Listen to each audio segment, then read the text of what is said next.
বাংলায় একটা কথা আছে, কারো পৌষ মাস কারো সর্বনাশ। ঠিক এমনটাই যেন ঘটছে অল্প সময়ের মধ্যেই শুরু হতে যাওয়া অলিম্পিকের ভেন্যু ফ্রান্সের প্যারিসে, যেখানে একদিকে দেখা যাচ্ছে গ্ল্যামারের ছড়াছড়ি, the greatest show on earth খ্যাত পৃথিবীর সবচেয়ে প্রাচীন এই প্রতিযোগিতার রেড কার্পেটে উত্তাপ ছড়াচ্ছেন কিংবদন্তি ক্রীড়াবিদরা। অপরদিকে এই প্রতিযোগিতার জন্যই বসতিহীনভাবে দিনাতিপাত করছেন প্যারিসের রাস্তায় থাকা অসংখ্য ঘরহারা পরিবার, যেখানে ইভেন্টের ভেন্যুর কাছাকাছি বসতি গড়েছেন তারা। তাদের দাবি মাথা গজানোর জন্য সামান্য ঠাইটুকু।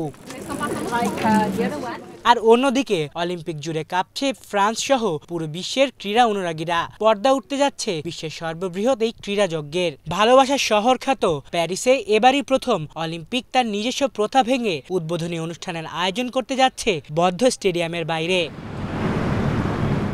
অলিম্পিকের উদ্বোধনী প্যারেডের জন্য সাধারণত ব্যবহার করা হয় প্রথম অ্যাথলেটিক স্টেডিয়াম, কিন্তু প্যারিস অলিম্পিক আয়োজকরা এবার সেটিকে রাজধানীর কেন্দ্র থেকে সরিয়ে নিয়েছেন। এবারের ফ্রান্সের রাজধানী প্যারিসের সিন নদীতে হবে অলিম্পিকের এবারের আসরের ঐতিহাসিক উদ্বোধনী অনুষ্ঠানকে সামনে রেখে সাজানো হয়েছে সিন নদীর দুই পার। চলছে নিরাপত্তা মহড়াও। আজ স্থানীয় সময় সন্ধ্যা 7টা এবং বাংলাদেশ সময় রাত 11:30টায় সিন নদীতে শুরু হবে প্যারিস অলিম্পিকের উদ্বোধনী অনুষ্ঠান।